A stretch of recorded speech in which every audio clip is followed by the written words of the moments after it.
Hello बच्चों, क्या हाल चाल। आज क्लास 8 की एनसीईआरटी के चैप्टर 14 के क्वेश्चंस को हम सॉल्व करेंगे। और इसकी बड़ी डिमांड थी, कुछ बच्चों ने बोला था कि सर फैक्टराइजेशन चैप्टर के क्वेश्चंस नहीं बन रहे हैं, समझ में कम आ रहे हैं, तो उसको आज हम देखेंगे। तो फैक्टराइजेशन जो वर्ड है, इसी का पहले मतलब थोड़ा सा शॉर्ट में समझते भी चलते हैं, फिर क्वेश्चंस में भी देख लेंगे। ध्यान दीजिएगा, अगर आप देखिए ध्यान से कि कहीं पे 25 आप जानते हैं, इसका भी फैक्टर आप लोगों ने किया है, सारी चीजें की हैं, थोड़ा सा समझते हुए भी चलते हैं, फिर क्वेश्चंस पे आ जाएंगे डायरेक्ट। अगर हम इसको इस तरीके से लिखते हैं 5 into 5, अभी हम न्यूमेरिकल वैल्यूज में समझ रहे हैं, फिर अलजेब्रिक टर्म्स में जितने भी हैं उसमें भी समझेंगे। तो 25 को अगर हम 5 into 5 लिख दें तो 5 25 का फैक्टर होगा, ठीक है। ये भी 5 25 का फैक्टर होगा। फैक्टर का मतलब है कोई भी टर्म हो उसको हम मल्टीप्लाई के थ्रू स्प्लिट कर दें, तोड़ दें, उसके टुकड़े टुकड़े कर दें। हम हमेशा कहते हैं कि बच्चों से कि तुम उस वैल्यू के टुकड़े कर दो और फिर जब उनको कनेक्ट करो तो फिर से वो मल्टीपल उसके बन जाने चाहिए। पूरे मल्टीप्लाई करने पे फिर से वो प्रोडक्ट आ जाए, कोई भी प्रोडक्ट अगर बने तो। सपोज अब ध्यान से देखिएगा, अब हमें कुछ चीजें देखनी है, ध्यान से क्वेश्चन पे भी फोकस करना। तो सिर्फ इसमें इतना ही है फैक्टर में, और उससे ज्यादा कुछ समझने की जरूरत नहीं है। फैक्टर में सिर्फ इतना है, जो आपके टर्म्स होंगे, जो आपका इक्वेशन होगा उसमें टर्म्स होंगे, टर्म्स के अंदर जो वैल्यू है, वेरिएबल्स है, उसके साथ न्यूमेरिकल वैल्यूज जो है उनको बस अलग अलग करके लिख देना है। किसके साथ? मल्टीप्लाई को लगा करके उनके साथ अच्छे से बस उनको कनेक्ट कर देना। अब देखो एक बार पहले देखो रफली एक थोड़ा सा एक फर्स्ट क्वेश्चन देखते हैं, ध्यान से देखिएगा। जैसे यहाँ पे लिखा है 12x, तो तुमको पता है 12x में अगर हम अलग अलग करें 12 और x को, हमने 12 को क्यों नहीं तोड़ा? क्योंकि बगल में भी देखिए कुछ है 36। अब हमको पता है कि जो 12 है वो 36 के अंदर तो मिल जाना चाहिए, क्योंकि 36 बड़ा टर्म है। तो अगर हम छोटे वाले के पास पहुंचेंगे ना तो बड़ा वाला ऑटोमेटिक मिलेगा। देखो अब तुमको टेबल पता है 12 की, ठीक है, तो आपको पता है 12 3 क्या होगा 36। अब हमसे क्या बोला गया? इसमें बोला गया कॉमन फैक्टर। तो कॉमन फैक्टर क्या होता है बेटा? जो दोनों में मिल जाए ना। जैसे अभी सपोज मेरे पास जो है 100 रुपीज है और आपके पास 50 रुपीज है, और हम बोले कि क्या हमारे पास 50 रुपीज होगा? ये 50 रुपीज मेरे पास भी मिल जाएगा। जैसे आपके पास 50 है तो जाहिर सी बात है मेरे पास 100 रुपीज पहले से है। अब 100 रुपीज में कितने 50 रुपीज? 250 रुपीज होंगे।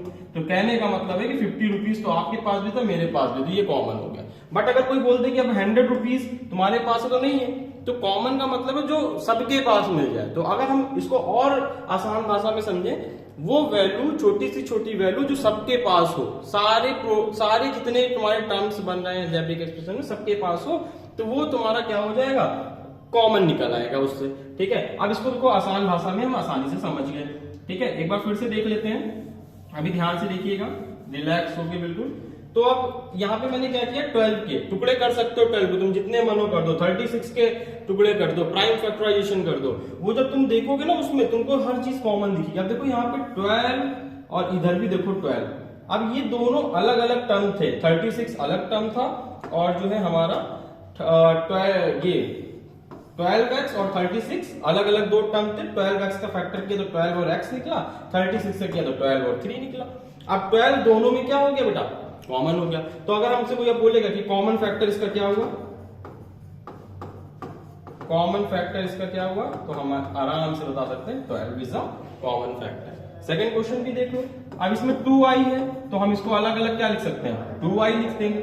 और इसमें देखो क्या होगा, इसका 11 into 2 लिख सकते हैं, और x और y को भी हम अलग अलग लिख सकते हैं ना। अब देखो यहाँ पे 2 जो है इसमें भी है, इसमें भी मिल गया, ठीक है। y जो इसमें है और इसमें भी मिल गया, तो दोनों में जो है कॉमन फैक्टर क्या हो गया बेटा? कॉमन फैक्टर क्या हो गया? 2y, ठीक है। कॉमन फैक्टर क्या हो गया? 2y। क्लियर हो गई बात? समझ में आ गया अच्छे से? अब नेक्स्ट देखिएगा, नेक्स्ट स्लाइड पे चलते हैं और क्वेश्चन देखते हैं। अब यहाँ पे देखिए आप 7x - 42। अब आपको इसमें देखो ऑपरेशन आने लगे। Operation means plus minus multiply divide, जिसको आप ऐड सब्ट्रैक्ट डिवीजन मल्टीप्लिकेशन बोलो। तो देखो इसमें आप प्लस माइनस सब कुछ लगा हुआ मिल रहा है आपको। अब ये एक तुम्हारा बन गया। फिर से एक बार पीछे देख लेना, ये चीजें समझ में आ जानी चाहिए। कॉमन फैक्टर में क्या क्या चीजें, मतलब कॉमन कैसे निकालना है, ठीक है। नेक्स्ट देखिएगा, इसके बाद तो यहाँ पे आप देखो 42 को हम क्या लिख सकते हैं 7 6 और यहाँ पे 7x लिखा ही हुआ है अलग अलग। अब हमने बार बार बताया छोटे वाले में कुछ मत ब्रेक करा करो, जो बड़े टर्म्स है उन्हीं को ब्रेक करो। अब देखो 42 को आपने ब्रेक किया 7 into 6 में। अब अगेन तुम देखो 7 क्या दिख रहा है, दोनों में कॉमन दिख रहा है, और बीच में क्या लगा हुआ है माइनस, तो यहाँ पे देखो हम 7 लिखेंगे। ये स्टेप आपको समझाने के लिए ध्यान दीजिएगा, आप डायरेक्ट एग्जाम में कर सकते हैं ये स्टेप। तो x माइनस 6 ये आपका क्या है बेटा आंसर है 7 इन ब्रैकेट x माइनस 6, ये आपका फैक्टराइज हो गया इस एक्सप्रेशन का, जो आपको एक्सप्रेशन दिए गए हैं। सेकेंड क्वेश्चन देखिएगा ध्यान से, इसमें भी वही चीज 6 into p है माइनस 6 2 12 फिर q है। अब देखो अगेन फिर 6 हमारा क्या हो गया कॉमन बन गया, फिर से कॉमन बन गया। तो हम यहाँ पे क्या लिखेंगे 6 को कॉमन रखिए, ब्रैकेट में क्या बचा है क्योंकि कॉमन ले लेना है उससे बाहर कर लेना p माइनस 2q। तो ये जो आपका है ये आपका फिर अगेन आंसर हो गया, कोई प्रॉब्लम तो नहीं है, यहां तक अच्छे से समझ में आ रहा है। नेक्स्ट इसमें भी देखिए आप यहाँ पे क्या लिखा हुआ है 7 और a का क्या हो जाएगा a into a। फिर 14 को भी हम क्या लिख सकते हैं 7 2 और a भी है आपके पास, ये देखो। अब दोनों में बस तुमको बार बार वही देखना है कि दोनों में कॉमन क्या हो रहा है, दोनों में सेम नंबर कौन कौन से हैं। देखो या सेम वेरिएबल कौन कौन, 7 यहाँ पे a यहाँ पे 7 यहाँ पे a यहाँ पे, तो अब ब्रैकेट में अब 7 है तुम कॉमन ले लो, तो ब्रैकेट में क्या बचेगा a और यहाँ पे देखो प्लस लगा था तो प्लस, फिर क्या बचा 2, ये देखो तुम्हारा आंसर हो जाएगा। समझ में आ गया होगा, अच्छे से क्लियर हो गई होंगी, हमें लगता है इतनी बातें आपको आसानी से समझ में आ गया होगा। नेक्स्ट एक फिर से देखिए ax square y bxy square cxy, अब ये 3 टर्म्स आ गए, बड़े हो रहे हैं क्वेश्चंस। तुम बस सब में ढूंढो कि क्या क्या कॉमन, अभी तक जैसे हम लोग ये स्प्लिट कर रहे हैं ना, अब ढूंढने की कोशिश करिए, अब इसको ब्रेन में करिए कि स्प्लिट हमको दिखे, समझ में आए कहां कहां पे है। अब देखो ध्यान से, अगर तुम ध्यान दो तो एक चीज तुम्हें कॉमन दिखेगी xy xy xy, और कुछ मत देखो क्योंकि a इधर है इधर नहीं है, b इधर है c इधर है, तो कहीं पे कोई चीज मैच नहीं कर रही है xy को छोड़ के, ध्यान से क्वेश्चन में देख लो। तो इसका मतलब इसके पास चाहे x 3 और 4 हो, बट यहाँ पे 1 है, यहाँ पे 1 है, यहाँ पे y 2 है, यहाँ पे y 1 है, तो हमको सिर्फ छोटा वाला देखना है। x y z अगर पूरा ले रखा है, ABC लिख रखा है, तो बस तुम ये वाला टारगेट करो कि सब में क्या क्या मिल रहा है, तो सब में हमको ओनली XY मिल रहा है, तो हम XY को बेटा क्या ले लेंगे कॉमन, यही कॉमन बन गया, XY कॉमन हो गया। ब्रैकेट में क्या बचेगा आप ध्यान दीजिएगा, तो ब्रैकेट में आ जाएगा आपका यहाँ पे AX, क्योंकि 2x था 1x चला गया, y तो एक ही था वो भी चला गया, a बचा, प्लस bxy स्क्वायर, यहां से भी xy जाएगा तो क्या बचेगा by, यहां पे देखो xy यहां पे था, यहां भी xy है, निकल गया, क्या बचा cz, ये आपका आंसर। देखो कितने इजी तरीके से हम सॉल्व कर ले रहे हैं, कोई भी परेशानी नहीं हो रही है और ना ही कोई दिक्कत आ रही है। नेक्स्ट देखिए, इसमें देखिए अब एक्स स्क्वायर वाई जेड है, x y square z x y z square है, ठीक है। अब इसमें भी सेम कहानी, देखो सब जगह एक्स वाई जेड है भाई, सब जगह एक्स वाई जेड, स्क्वायर वाले पे ध्यान ही मत दो, स्क्वायर पे क्यों देखना हमें, चाहे जितने लिखे रहे, हमको एक्स वाई जेड देखना है, और एक्स वाई जेड सब में दिख रहा है, तो एक और सब में देखो तुम पावर 1 ही 1 दिख रही है मोस्टली, जिसमें सब में है, तो हमको एक्स वाई जेड ही उठाना है सब में से। अब यहाँ पे देखो एक्स स्क्वायर था, मतलब 2x थे, एक तो बाहर हमने कॉमन ले ही लिया है सबसे, यहाँ पे वाई स्क्वायर था तो एक वाई लेफ्ट होगा, यहाँ पे जेड स्क्वायर था एक लेफ्ट जो है तुम्हारा जेड निकल जाएगा, ये जो बचा ये आपका पूरा कंप्लीट फैक्टर हो गया। अब ये इसी को फैक्टर हो गया, अब देखो तुम अगेन इसका मल्टीप्लाई करोगे फिर से वो एक्सप्रेशन तुमको मिल जाएगी 3 टर्म की, तो ये इस पे ध्यान रखिएगा, इसी तरीके से सॉल्व करना है। अब ये थोड़ा सा एक चीज यहाँ पे हमको ध्यान देनी है रीग्रुपिंग की, ठीक है, क्योंकि हमें कभी कभी क्या होता है कि जैसे अभी पीछे क्या था, पीछे था कि हम लोग उसमें क्या कर रहे थे, हमको कॉमन दिख रहा है फटाफट ले रहे थे, मगर यहाँ पे क्या है कि यहाँ पे देखो अब तुमको सारे टर्म्स अलग दिखेंगे, बट तुम एक चीज ध्यान दोगे 2-2 में पेयर बन रहा होगा, तो इसी को हम अब रीग्रुपिंग भी करेंगे। हो सकता है इसका पेयर इसके साथ बन रहा हो सकता है इसका पेयर इसके साथ, तो मतलब कुछ भी हो सकता है। तो पहले हम सोचेंगे किसको किसके साथ मिला दें कि पेयर भी बन जाए और रीग्रुपिंग, इसमें थोड़ा सा आपको ध्यान से देखना होगा, टफ नहीं है, बस आपको ध्यान देना है कि कौन सा नंबर किसके अंदर आ रहा है और वो कॉमन हो जाएगा, ठीक है, ध्यान दीजिएगा, ध्यान दीजिएगा। चलो फर्स्ट क्वेश्चन पहले इसका देखो। अब ये देखो थोड़ा सिंपल है क्योंकि इसमें रीग्रुपिंग नहीं करनी है, क्यों? क्योंकि देखो अब देखो सब में देखो एक्स वाई है नहीं है, यहाँ पे एक्स स्क्वायर, यहाँ पे एक्स वाई, यहाँ पे एक्स है तो यहाँ पे वाई, यहाँ पे एक्स नहीं है, तो हम सब में कुछ कॉमन नहीं ले सकते। 8 यहाँ पे है तो इधर नहीं है, मतलब चारों में कोई भी चीज सेम नहीं मिल रही है, किसी में कुछ ना कुछ कमी है। तब हम क्या करेंगे, सिर्फ 2-2 का पेयर बनाएंगे। 2-2 का पेयर बनाने से क्या फायदा होगा, अब देखो 2-2 के पेयर में हमको क्या मिल रहा है, कॉमन मिल जाएगा। अब देखो ध्यान से देखना तो तुमको खुद ही समझ में आने लगेगा। x यहाँ पे देखो दोनों में है, कॉमन ले लिए, क्या बचेगा x प्लस वाई। क्यों बचा, क्योंकि यहाँ पे 1 था, यहाँ पे 2 था, तो एक ब्रैकेट में बचा। अब इस वाले में आगे ये जो प्लस है आपका, ये यहाँ पे जो प्लस लगेगा वही वाला है। अब ध्यान से दीजिएगा, 8 इसमें दोनों में है भाई है, तो x प्लस वाई यहाँ भी हो गया, यहां से भी कॉमन ले लिया। अब देखो दोनों में अगेन कॉमन भी तो दिख रहा है, दोनों में x प्लस वाई फिर से आ गया, तो x प्लस वाई को जब आप बाहर निकालोगे, अब यहाँ पे पूरे में x प्लस वाई आपने लिया, इधर भी हमने x प्लस वाई कॉमन लिया, क्योंकि दोनों में मिल रहा था, दोनों मल्टीपल, यहाँ पे मल्टीप्लाई देखो दोनों में शो हो रहा है, तो इसको लगाने की जरूरत नहीं है, मल्टीप्लाई आपको बस बताने की है। तो x प्लस वाई आप बाहर निकाले तो क्या बचा, यहाँ पे x बचा है, यहाँ पे 8 बचा है और बीच में प्लस, तो ये रहा x प्लस 8। ये आपको ब्रैकेट बिग ब्रैकेट इसलिए लगाया कि आप समझ पाओ कि कॉमन कौन हुआ है और बच कौन रहे हैं, ठीक है ये चीज। अब इसमें अगर आप आके देखो इस सेकंड वाले क्वेश्चन में, तो क्या क्या ग्रुपिंग हो सकती है, आप खुद सोच के बताओ जल्दी से, क्या क्या हम ग्रुपिंग कर लेंगे। थोड़ा सा देखोगे तो वीडियो रोक के करने की कोशिश करना, फिर से इसको सॉल्व करना और ध्यान से देखिएगा चीजों को। तो 15xy है, अब देखो यहाँ पे xy है, यहाँ 5y, यहाँ 15 है। अब 5y 15xy इन सब में देखो 5 की टेबल में आ जाएगा, 5 भी आ जाएगा, 15 भी आ जाएगा, xy में y भी कॉमन है, उधर 6x और 2 में भी कॉमन बन रहा है। तो कहने का मतलब हमको रीग्रुप किसके साथ करना है, इसको इसके साथ कर दें, इसको इसके साथ कर देते हैं, रीग्रुप हो जाएगा। अब देखो 15xy प्लस 5y और इस माइनस 6x को उसके पास भेज देते हैं, और जो भी आप वेरिएबल को टर्म को उठाओ उसमें देखो जिसके आगे जो साइन लगा वो उसी का होता है। ये सब चीजें याद रखिएगा, आपको बता चुके हैं। अब देखो यहाँ पे आप 5y कॉमन ले सकते हैं इजिली, आप 5y कॉमन ले लीजिए इन दोनों में। 5y कॉमन लोगे तो यहाँ पे क्या है, 15 है तो 3 बचेगा, यहाँ पे y भी बाहर गया, यहाँ पे x बच जाएगा, यहाँ पे कुछ नहीं तो 1 बच जाएगा, क्योंकि 5y हमने पूरा उठा लिया है, तो यहाँ पे कुछ नहीं बचा है। ये हो गया 5y 3x प्लस 1।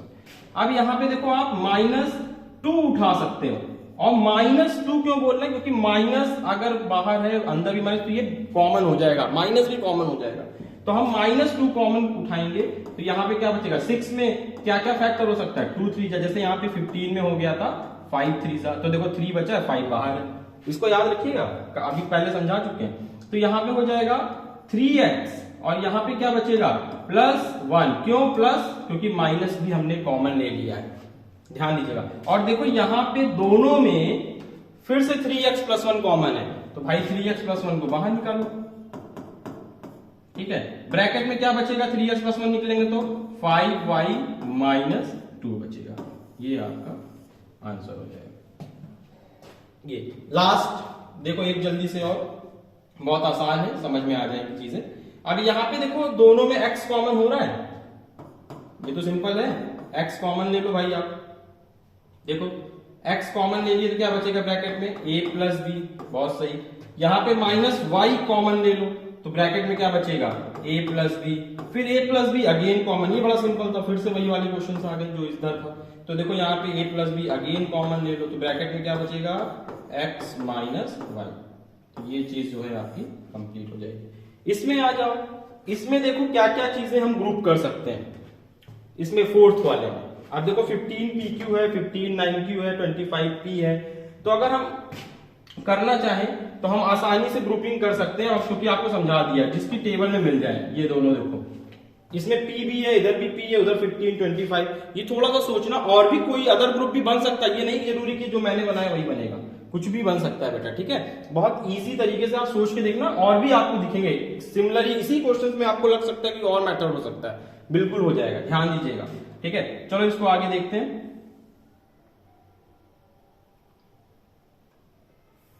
ध्यान दीजिएगा, तो अगर हम इसका ग्रुप बनाएं इसके साथ 15PQ प्लस 25P, और जो आपका इधर बना हुआ है उसको चुपचाप आप ऐसे लिख दो, उसमें कोई भी चीजें नहीं करनी। पहले एक स्टेप आपको हम बिल्कुल आप ही की तरह बता रहे हैं, बुक वर्क की तरह नहीं बता रहे कि बिल्कुल परफेक्ट लिखना है, जैसे आप सोचते हो उस तरीके से थोड़ा सा।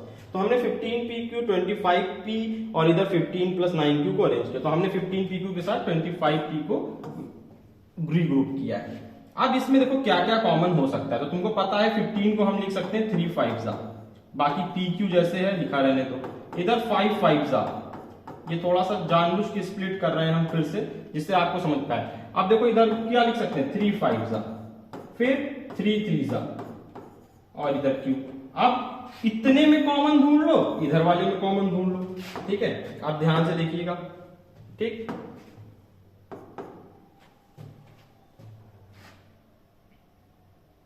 ध्यान, अब यहाँ पे देखो क्या क्या कॉमन हो रहा है। यहाँ पे देखो p है, इधर भी p, इधर भी p, इधर भी 5, इधर भी 5, तो मतलब 5p कॉमन हो जाएगा। तो 5p कॉमन उठा लो, 5p कॉमन उठा लो बेटा। 5p जैसे कॉमन उठाओगे तो इधर क्या बचेगा 3q। ये कुछ उस तरीके से है जैसे तुमसे कोई पैसा मांग रहा है और दोनों सबके पास ग्रुपिंग में, अभी अभी जो बोला था वही एग्जांपल अपने पास रखिएगा, सबके पास वो मनी हो और जिसके पास सबसे कम पैसा हो तो फिर वही कॉमन हो जाए कि भाई इसके पास 10 रुपए है, उसके पास 20 है, उसके पास 50 है, तो 10 रुपए सबके पास मिल जाएगा। तो सबसे 10 10 10 10 10 इकट्ठा कर लो, जो बचेगा फिर वो तुमको नहीं देना, वो तुम्हारा है, वो रख के रहो। बट जो कॉमन पैसा सबसे लेना वो हम इकट्ठा कर लें। सिंपल सी बात है, वही लॉजिक लगा उसमें। अब देखो यहाँ पे हमने 5p उठाया, इधर भी 5p, तो 3q + 5 इसमें बचेगा फर्स्ट वाले में। फिर अगेन ये जो प्लस है ये यहीं पे ये लग रहा है, ये बार बार इसलिए दिखा रहे हैं कि अच्छे से रिलेट कर पाओ। और इधर देखो क्या कॉमन दिख रहा है आपको, दोनों में क्या चीज मिल रही है, 3 इधर भी है, इधर भी, और कुछ मैच कर रहा है नहीं मैच कर रहा। तो आप इधर भी +3 कॉमन ले लो और ब्रैकेट में बच जाएगा 5 + 3q। अब ध्यान देना, इसमें घबराने की जरूरत नहीं है, 3q + 5, 5 + 3q both are same, आप चेंज करके भी लिख सकते हैं। अब फिर से देखो वही चीज कॉमन है आपका क्या, 3q + 5, जो कि आपको इधर भी मिल गया है, इधर भी है। अब ब्रैकेट में क्या लेफ्ट होगा वो देख लो, तो आपका बचेगा 5p + 3, ठीक। ये आपका पूरा कंप्लीट आंसर हो जाएगा, 3q + 5, 5p + 3। होप सो आपको अच्छे से समझ में आ रही होंगी चीजें, ठीक है। लास्ट इस एक्सरसाइज का लास्ट क्वेश्चन नेक्स्ट वीडियो में हम नेक्स्ट एक्सरसाइज करेंगे। और सीसी सर क्लासेस आपको ऑफलाइन ऑनलाइन हर मोड में मिल रही है, बेस्ट इसका यूज करिए, लाइक करिए, सब्सक्राइब करिए, कमेंट करिए, जो डाउट्स हो उसको पूछिए और नेक्स्ट टॉपिक के लिए भी बताइए। जो भी प्रॉब्लम हो आप शेयर करिए, ये आपकी ही कोचिंग है, ठीक है। और इस चीजों को समझिएगा, इसमें कैसे क्या हो रहा है, अगर कहीं पे कोई डाउट हो रहा है या बहुत फास्ट चल रहा है तो उसको आप एडजस्ट कर लीजिएगा उस चीजों में, और कोई प्रॉब्लम हो तो जरूर बताएं। अब ये लास्ट एक क्वेश्चन आपका आज का है, इसको एक बार देख लीजिए अच्छे से, ठीक है। अब इसमें देखो क्या क्या चीज है, z - 7 + 7xy - xyz। क्या किसको हम किसके साथ रीग्रुप कर दें कि हमारा काम आसानी से बन जाए। अब देखो तुमको इसमें रीग्रुप भी करोगे तो कोई मतलब नहीं और साफ साफ आंसर भी दिख रहा है। देखो ये तो दोनों अकेले हैं और इधर पे देखो दो चीज कॉमन भी है, xy, इधर भी 7 बच रहा है, इधर भी z, इधर भी z - 7। तो बस हमें कुछ चीजों पे ध्यान देना है। अब देखो नेक्स्ट लाइन जब करेंगे ना ज्यादा समझ में आएगा। तो जो तो पहला स्टेप जो मैंने अंडरलाइन किया उसको हम ऐसे ही लिख दे रहे हैं, z - 7 को। इधर हम +xy को कॉमन ले रहे हैं, तो ब्रैकेट में बच जाएगा 7 - z, ठीक है। ब्रैकेट में बच गया 7 - z। नेक्स्ट लाइन ध्यान दीजिएगा, यहीं पे समझना है। अब ये 7 - z जो आपका यहाँ पे दिख रहा है, ये z - 7, ये 7 - z, इसमें दोनों में बहुत ज्यादा डिफरेंस, यहाँ -7 में है, यहाँ 7 प्लस में है। हम इसको माइनस कैसे कर सकते हैं, तो हम इसको माइनस इसका कॉमन लेंगे, ठीक है। कॉमन लेना है कैसे, ध्यान दीजिएगा। जैसे ही आप इसमें माइनस कॉमन लेंगे, या हम इसको और एक अदर वर्ड में बोले कि मल्टीप्लाई करते हैं अगर माइनस से, तब भी वही बात है। तो अगर हम मल्टीप्लाई कर रहे हैं तो क्या होगा, अब अंदर के साइन, क्योंकि भाई माइनस का मल्टीप्लाई तो अंदर का साइन चेंज, ये चीज, ठीक है। अब देखो दोनों तरफ सेम हो गया, फिर से कॉमन। अब यहाँ पे कुछ नहीं तो आप 1 लेट कर सकते हैं, मान लेना, इसको ध्यान रखिएगा, कुछ नहीं तो 1, ठीक है। तो अब ब्रैकेट में क्या बचेगा आपके, 1 - xy, ये चीज, ठीक है। ये आपका फाइनल आंसर है। तो कोई भी डाउट होगा तो आप बताएंगे, नेक्स्ट वीडियो भी मिल जाएगा। थैंक यू सो मच बच्चों।